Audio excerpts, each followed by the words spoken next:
Welcome to another special conversation. Actually, it's a monologue. So we've gone through the first days of Yontif. We've gone through the Chol HaMoed. Now we're going to celebrate the last days, which is known as Shvi Shel Pesach and Achron Shel Pesach. It's the seventh day of Pesach and the final day of Pesach. Interestingly, it's not called the eighth day, like in Sukkot.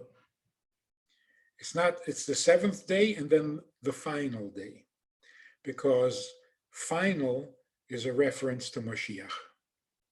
The conclusion of history, the world becoming what it's meant to be, all evil being dissolved and discontinued. It's Achrin, like Achris Hayomim.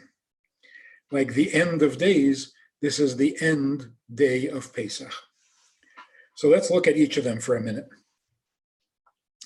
What is unique about the seventh day of Pesach is that that's the day in which we experience the miracle of the splitting of the sea. And the obvious question, which we should all ask, the Jews needed to go to Mount Sinai.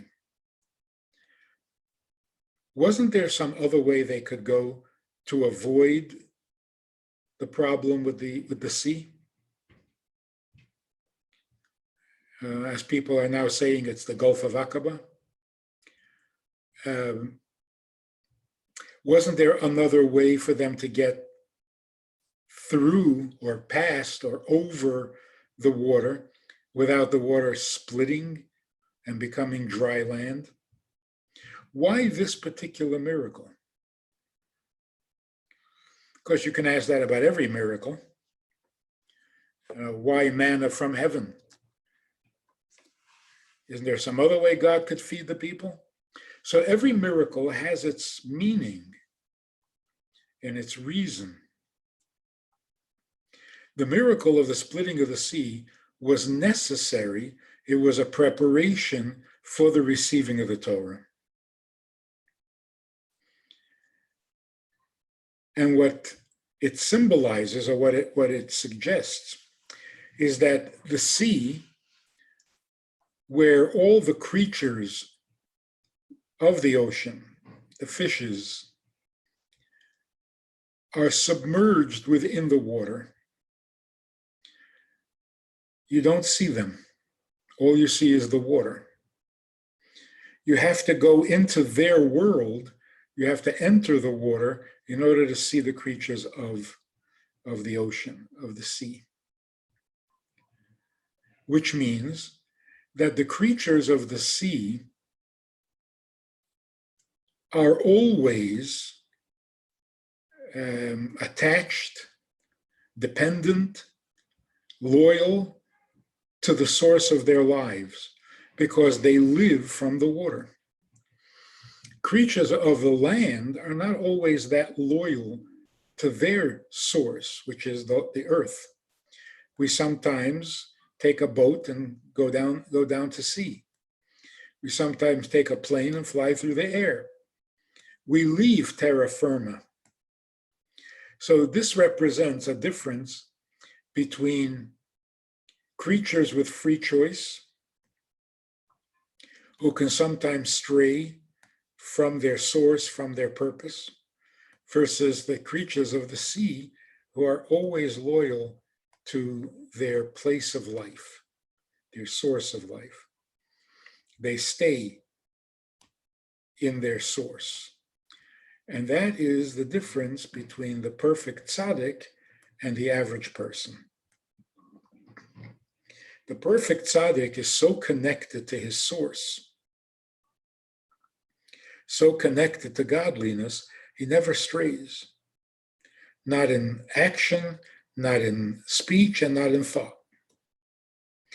So the creatures of the sea are generally used as a metaphor for the tzaddik. The ocean itself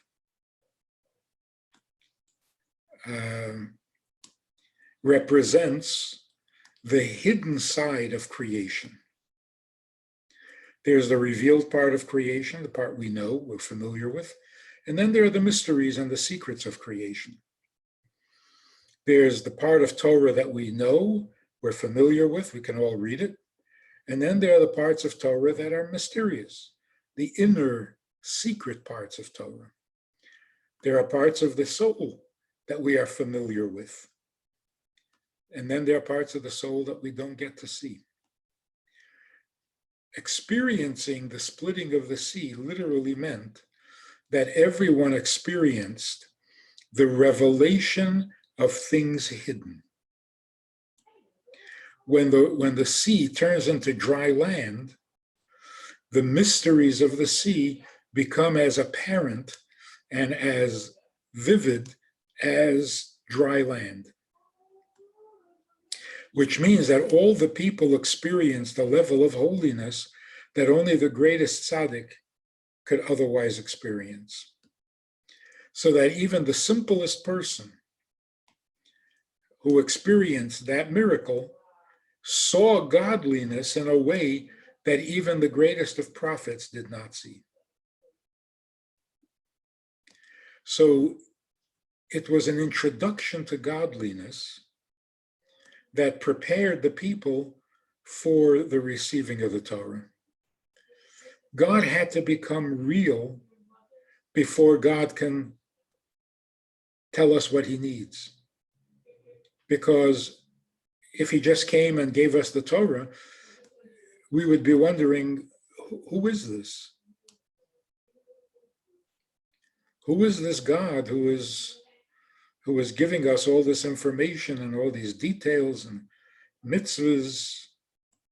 So first we had to encounter God himself.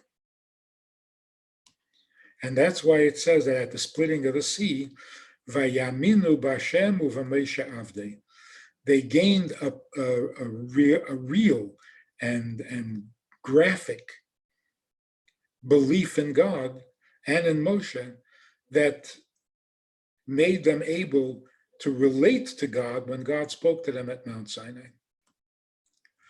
So that is the miracle of the splitting of the sea.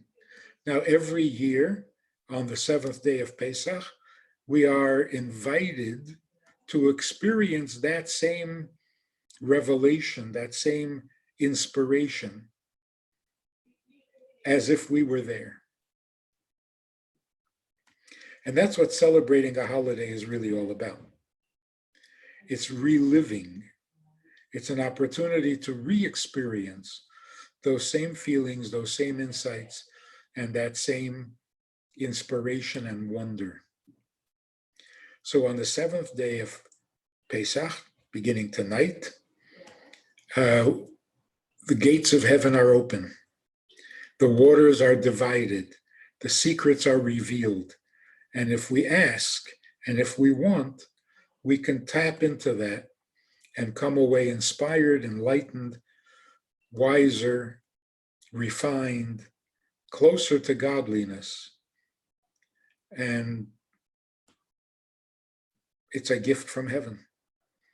Usually that is acquired through a lot of hard work, a lot of self-discipline, a lot of Torah study, a lot of prayer. But on the seventh day of Pesach, it's a gift. God splits the sea. God makes it all available. We just have to accept it. We have to want it, and we have to receive it graciously.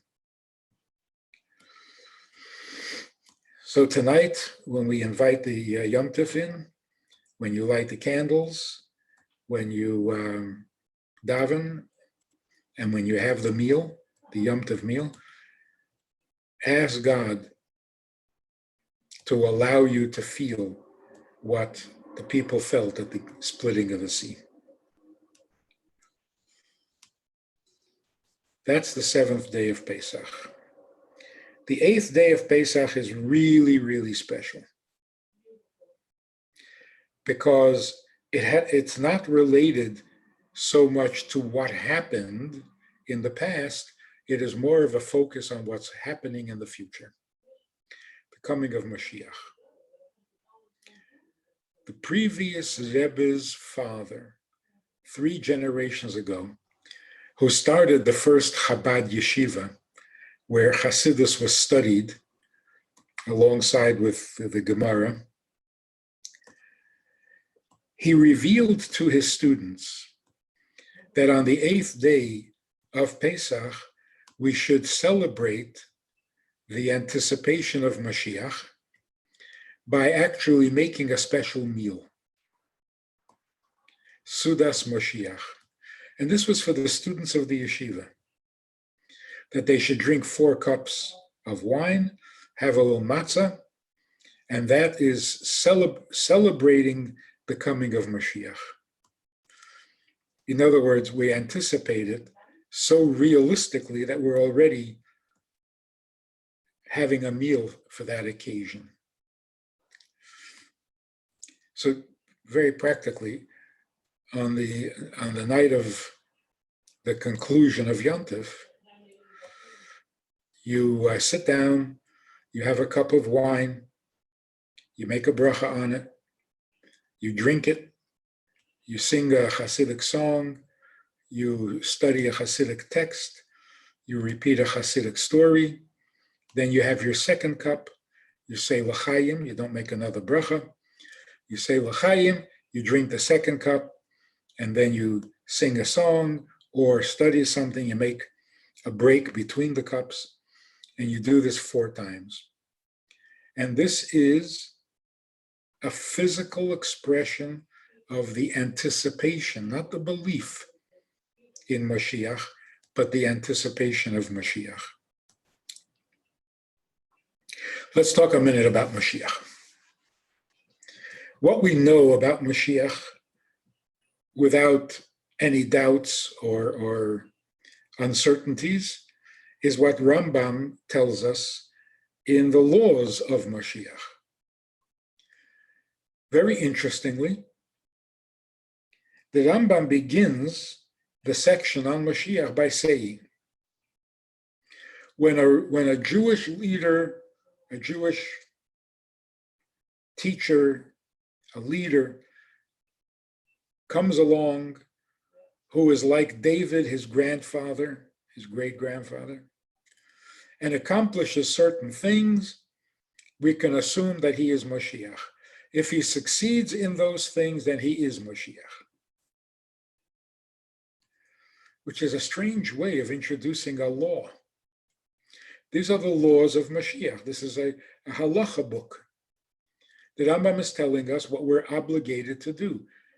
You would expect the introduction to be, we are obligated to believe in the coming of Mashiach, or it is a mitzvah to believe in the coming of Mashiach.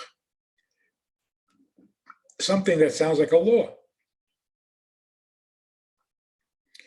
which is the way he wrote all the other mitzvahs in his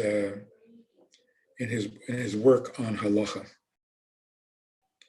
14 volumes. And here, all of a sudden, there's no mention of a law, of a mitzvah, of a commandment, of an obligation. Almost sounds like he's describing a situation. But where is the commandment? What are we obligated to do?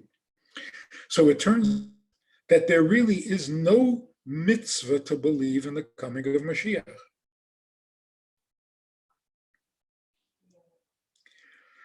As Rambam will say, if you don't believe in the coming of Mashiach, then you are denying the entire Torah.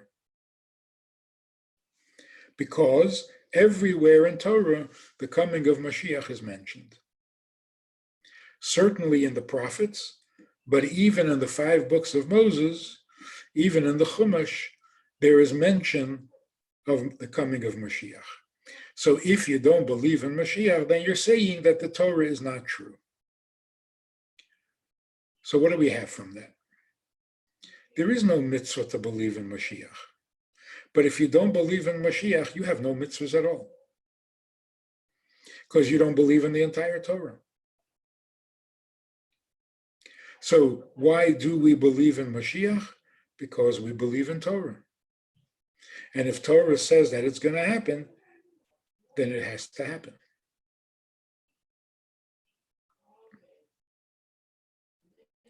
One of the reasons that it has to happen is because Torah is eternal. And the Torah says that there are 613 commandments that we are meant to keep forever and ever and ever. However, today, as we are in exile and in Golus, of the 613 commandments, we are capable, it is possible to observe only 270. The rest are dependent on having a king, having a sovereignty, having all Jews in Israel. Of the mitzvahs cannot be performed, may not be performed. You certainly can't offer sacrifices outside of the temple.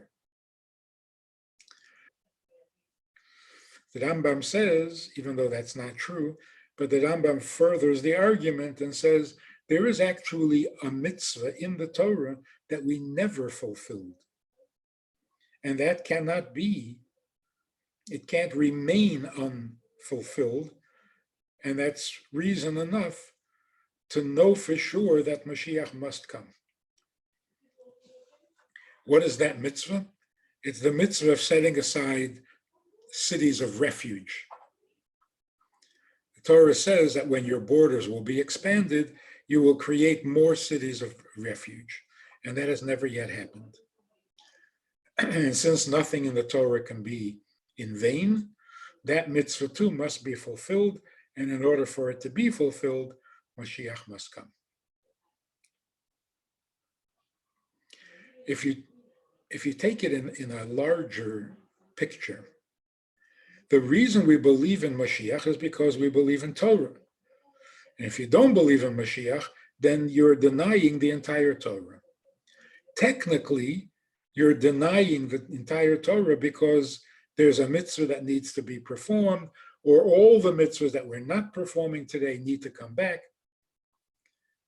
But in the bigger picture, if you don't believe in Mashiach, then you don't believe in anything. Meaning to say like this. The big picture that the Torah gives us is that God created this world, the lowest of all possible creations. And why did he create it? Because he wants this lowest world to become the highest world, like completing a circle. And the way that that happens is through our performance of mitzvahs. Every mitzvah we introduce into the world, every mitzvah we perform or speak or think, brings that plan closer to its fruition. It's like a king who tells the people that there's a mountain in the capital city, a mound or a hill, and there's gold in those hills, in them hills. And anyone who wants can come and borrow tools from the palace and dig in these hills, and the gold that they find, they can keep. So everybody comes running. And they borrow the tools, and there's a gold rush, and everybody is digging and clopping and hacking and chopping until there's no hill left. But there was never any gold. Turns out the king wanted to get rid of the hill. So rather than pay people, he told them that there's gold, and they got rid of the hill for him. But he's an honest man. So he comes with a wagon full of gold from the palace, and he distributes gold to all the people that worked at getting rid of the hill. So everybody's happy. The king got rid of the hill, and the people got gold. You could mistakenly, God forbid, assume that that is the case with God. God says there's gold in this world, the lowest of all worlds. If you borrow my tools, the mitzvahs, and you use them to dig out the gold potential, the godly potential in this world, you will find that gold. But in the end, after 3,332 years of digging, turns out there's no gold. The world is low. The world is a place of evil. It's a place of darkness. There's no gold. But for being good boys and girls, and for working so hard at this plan, Mashiach will come from heaven with wagons of gold and give everybody their reward. So everybody will be happy. God forbid to think that the Torah is simply a ploy. So if you don't believe in Mashiach, you don't believe in the entire Torah. Mashiach means we will find the gold that we are digging out of this earth, out of this planet. If in the end you believe that there will be no gold, then not only don't you believe in Mashiach, you don't believe in the whole plan of creation. So why do we believe in Mashiach so intently? Because that's the whole plan. For 3,000 years, we've been bringing Mashiach to tell us in the end that there is no gold, means that the entire Torah, the revelation at Sinai, God himself was not being honest. A white lie, you can call it a white lie, but God forbid to attribute that to the Torah or to God. So, Rambam makes a very strong statement in the laws of Mashiach, where he says, it should not enter your mind that Mashiach has to perform miracles. Like, how are we going to know that this individual is Mashiach? Oh, he'll perform miracles that'll be very impressive, and then we'll know. Rambam says, not true. Performing miracles does not make you Mashiach. Miracles have been performed throughout history by all sorts of holy people, even by some unholy people. That's not a sign of Mashiach. So Mashiach does not use miracles to impress us or to indicate that he is Mashiach. But Rambam uses such a strong expression, it should not enter your mind. It's at least a little unnecessary. Just simply say Mashiach doesn't have to perform miracles. Possibly the reason that Rambam makes it so strong is because this is the conclusion of 14 volumes of mitzvahs. If at the end of all of this, you believe or you assume that Mashiach will come, will perform miracles, and will make the world better in a miraculous way, that's like saying, there's no gold in this world. We didn't accomplish anything by digging and using the mitzvahs to reveal the potential godliness in this world. There is no godliness in this world. But because we were good boys and girls, Mashiach will come and will make the world better by bringing goodness from heaven, like from the palace, gold from the palace. Meaning supernatural. Nature will never be good. There's no goodness in nature. There's no holiness in earth. But if you're a good boy and girl and you behaved yourself and you sincerely observe the mitzvahs thinking that there's gold in this world, then you deserve a reward. And the reward will come from the other world, from heaven. That would be a miracle. So Rambam says, don't you dare think that in the end, we're going to need a miracle, a supernatural way of becoming good. Because that means we've accomplished nothing in 3,000 years. In other words, by the time Mashiach comes, no miracle will be necessary because nature itself will be holy. You don't need supernatural intervention. So it's not that Mashiach can't perform miracles. Miracles won't be interesting. The earth will be holier than what you can bring from heaven. So the nature of the world will be holier than the supernatural of today.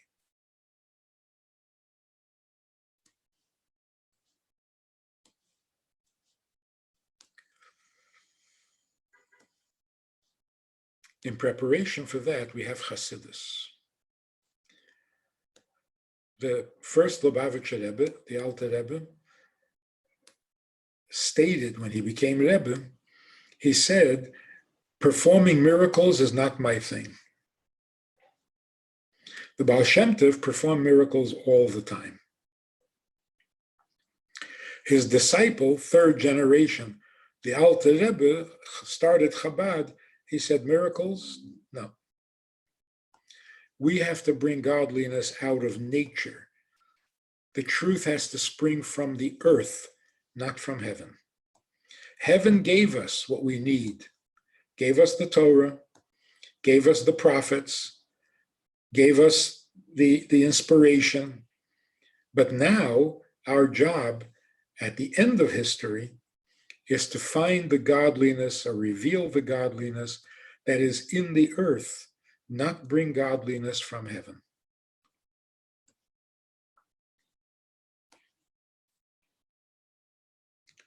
There was a woman who came to the Alter Rebbe in Lozhne, and she needed a blessing because her husband was missing, either in the army or at work. He had left town, he never showed up. She had a child who was mute, never spoke. I believe he was 9 years old. The Rebbe was in the middle of a Farbrengen, and of course this is 7 generations ago. And the woman needed to know what to do, so she was advised to send her child to the Rebbe with a note asking for advice or blessing on what to do about her missing husband. The little boy crawled through the crowd and came to the Alter Rebbe, handed him the note. The Rebbe read it and said to the boy, tell your mother that her husband, your father, is in Germany, Leipzig. That's where the large fairs would take place. The boy went back to his mother and said, the Rebbe said that Tati is in Germany. The first time he ever spoke. So afterwards, somebody asked the Alter Rebbe, you said you don't do miracles. And here you performed a miracle. And the Rebbe said, how was I supposed to know the kid can't speak? But when the Rebbe said to him, tell your mother what the tzaddik decrees, God fulfills. But the point was that miracles was no longer the thing.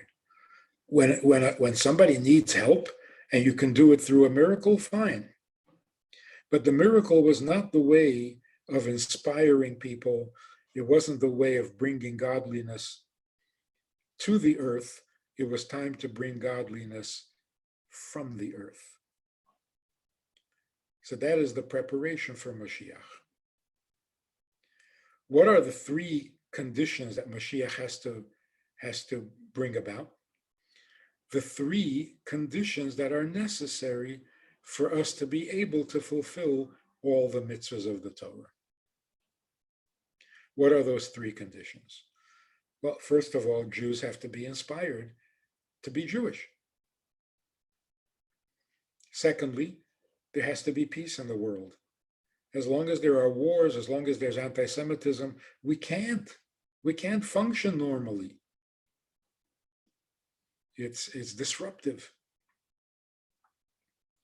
And number three,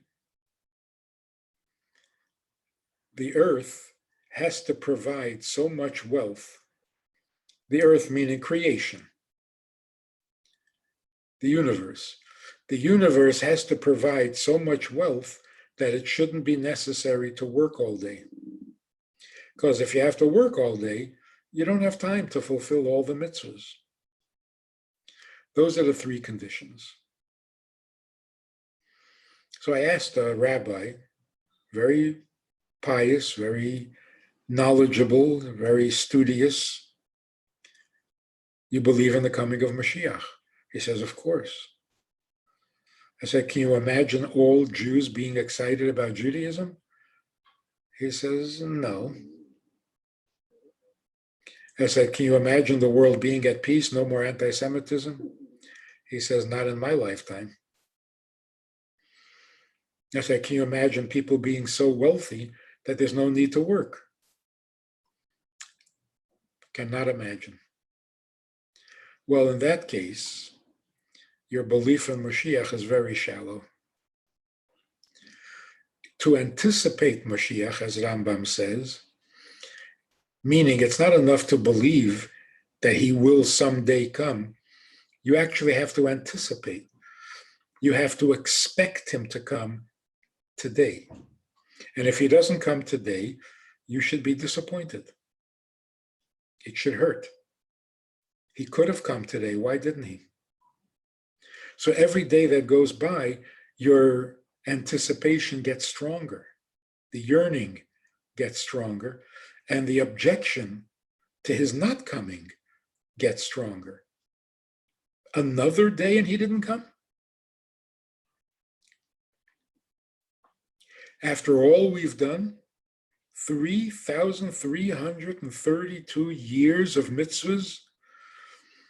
So there are those people who think they're very smart and they say, well, we also did a lot of sins.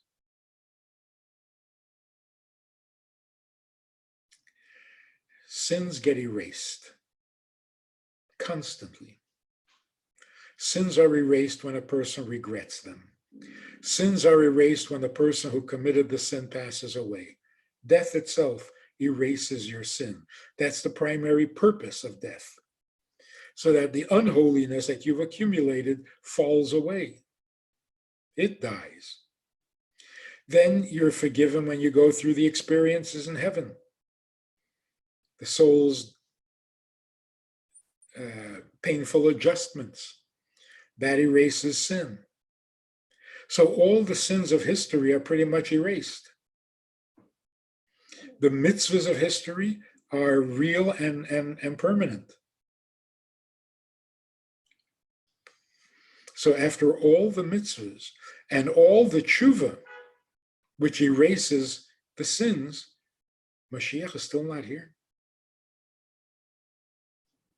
We've already achieved superhuman devotion, superhuman commitment, superhuman loyalty to who we are and who God is and what we're here for. And Mashiach didn't come today. That's not right.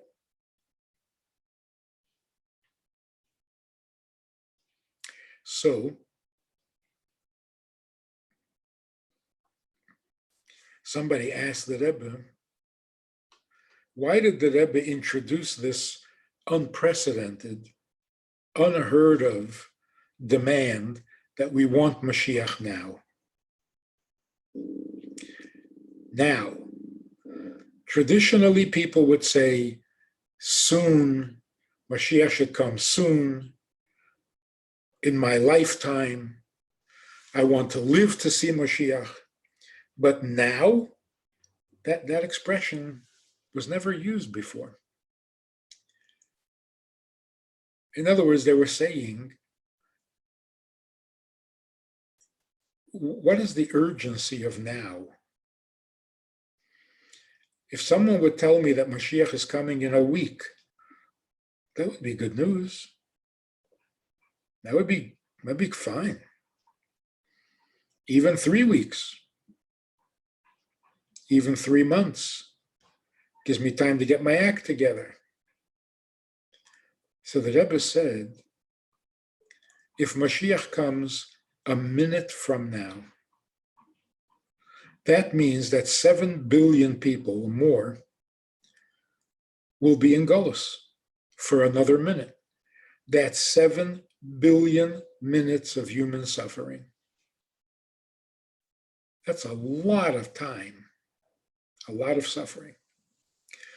Just on the Jewish scene alone, if Mashiach comes in a minute from now, that means that 15 million Jews will have a minute of pain, a minute of suffering, 15 million minutes of Jewish suffering on top of all that we've already suffered. That's okay? That's acceptable? So if we're thinking only about ourselves, for me, 3 weeks is not bad. But if we think about the bigger picture, a minute from now is a human tragedy, a global tragedy. 7 billion minutes of human suffering. Not even mentioning God's suffering. The Rebbe would often say, God is in Golus, Mashiach is in Golus, the Torah is in Golus, and we are in Golus. To think of God being in Golus for another minute, for God, a minute is an eternity. So we can't be content with Mashiach coming soon. It has to be immediate. Because if we get comfortable with Mashiach coming in 5 minutes, it's a cruelty, a callousness that should not be acceptable. So, although there is no mitzvah to believe in Mashiach and to anticipate his coming, the belief in Mashiach and the anticipation of it is the conclusion of the entire Torah, without which it's like a joke without a punchline.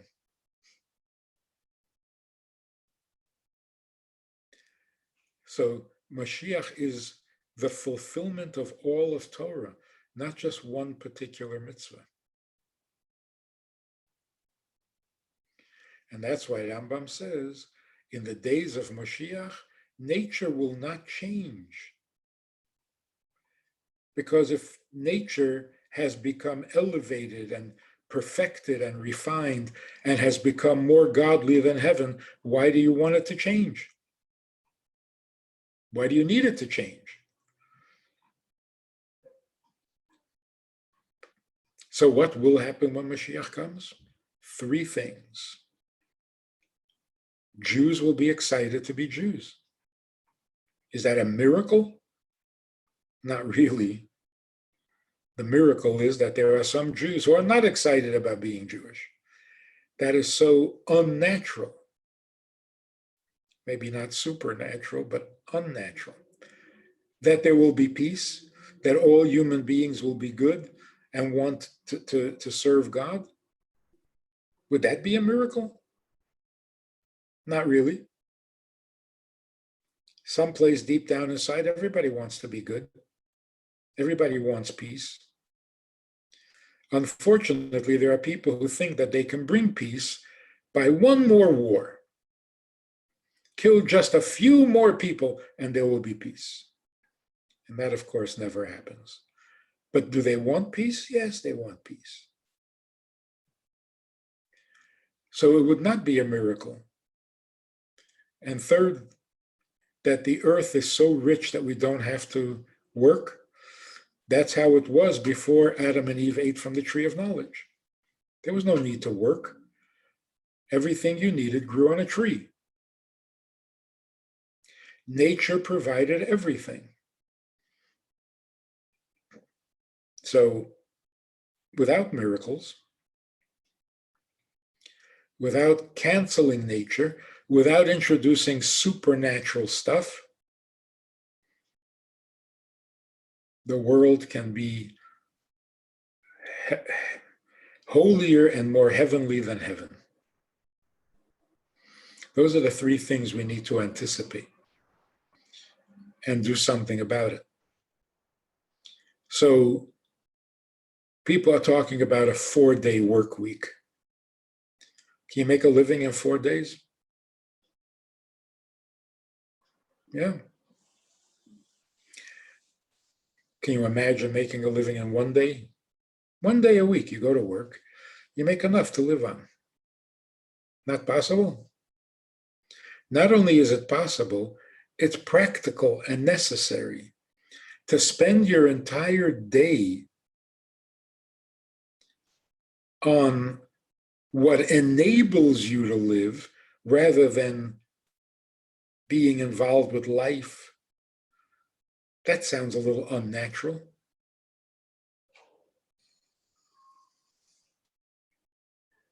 That's like working 12 hours a day for 1 hour of life. Lopsided. We should work 1 hour a day and spend the rest of the day living. That would be normal. So practically speaking, how is this going to happen? That Jews would get excited about being Jewish? Let's just hypothetically. If Israel comes up with a cure, a real cure, not a vaccine, eradicates this thing that has us all scared, and everybody recognizes it's the Jews who did this, might that not change the world's opinion, put an end to anti-Semitism, and bring the world together in a common need for this particular medicine? I'm not predicting this. I'm simply offering one possible scenario where one little event can change the behavior of people from warlike to peace.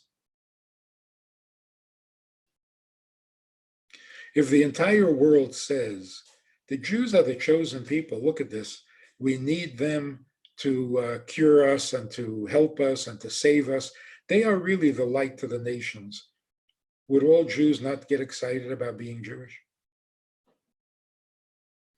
And how long does that have to take? With the internet? 20 minutes? 20 minutes and the world is different. And how can the world provide so much wealth that we don't need to work? Well, if you use solar energy, just as an example, if everyone could use the sun for their energy needs, wouldn't everything be so cheap that for $10 you could live an entire year? Or something like that. So none of this is unnatural. None of this is superhuman.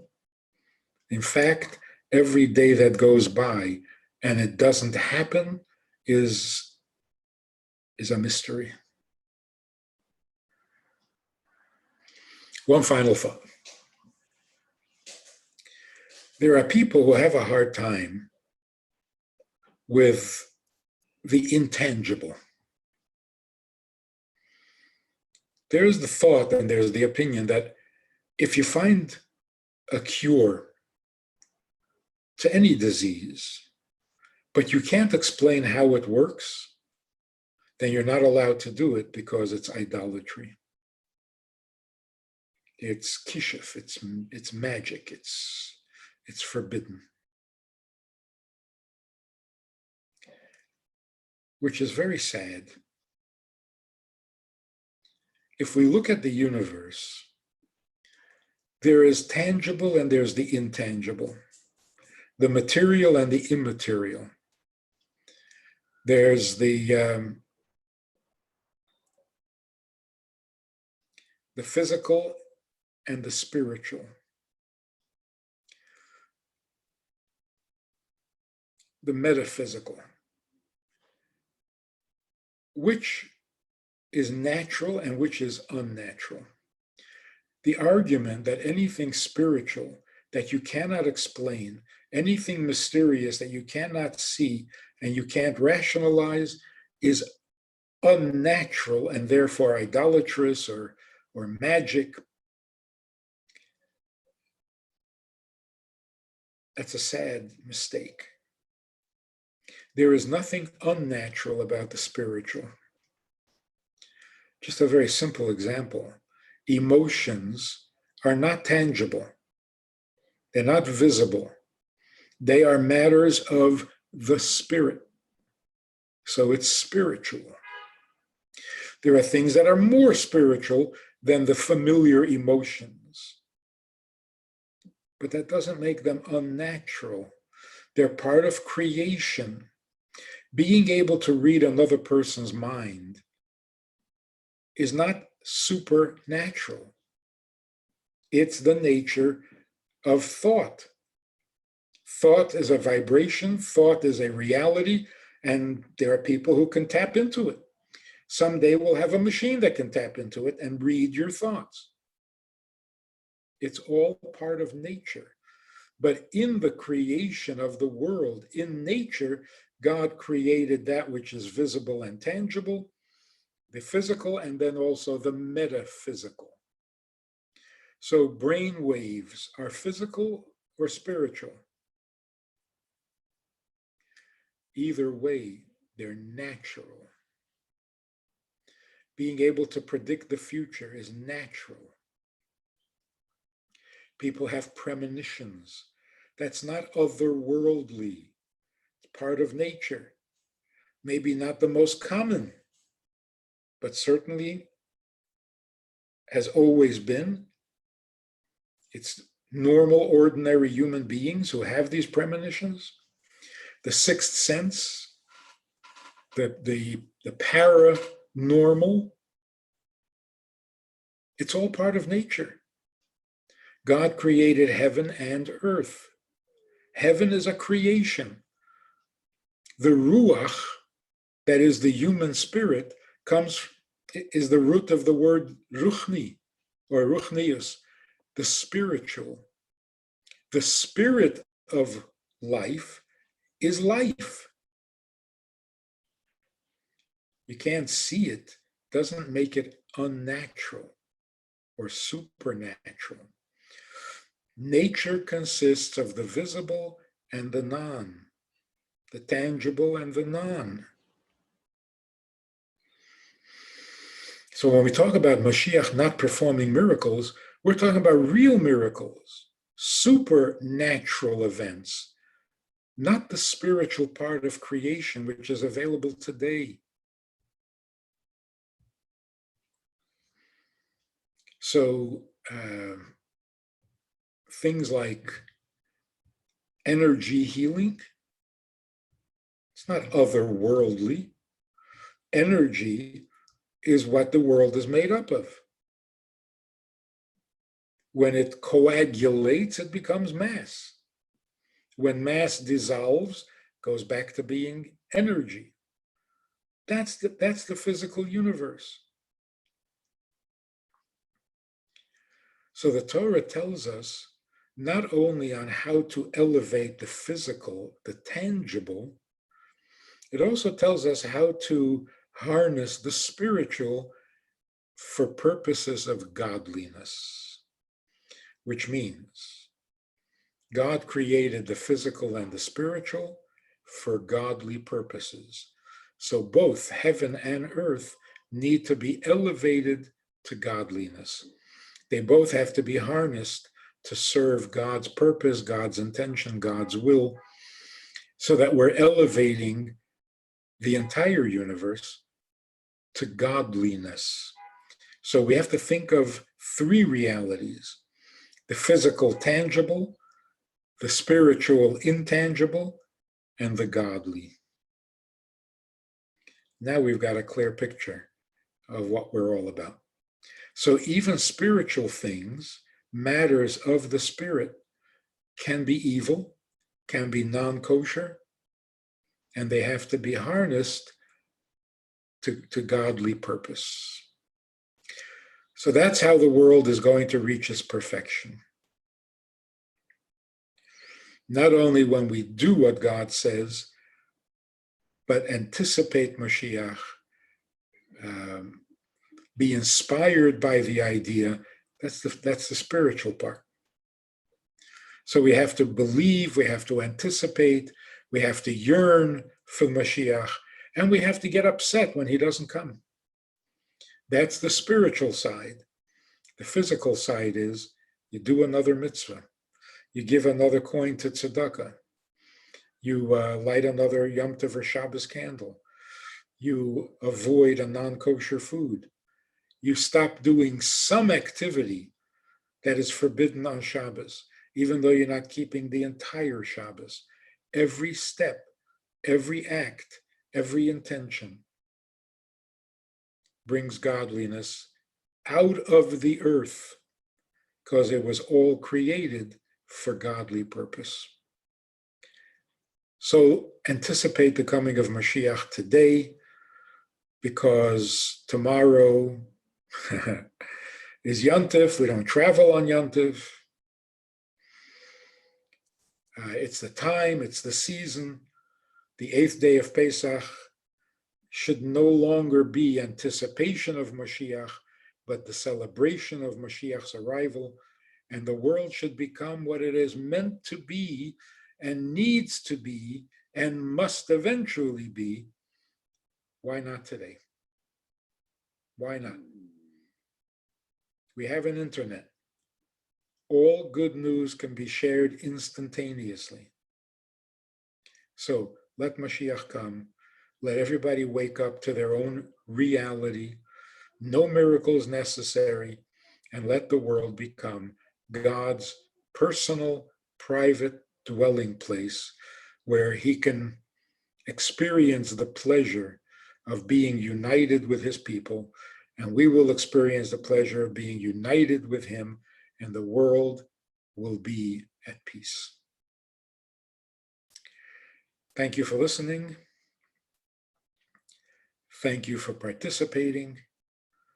Thank you for helping, and thank you for what you've done and for what you're going to do.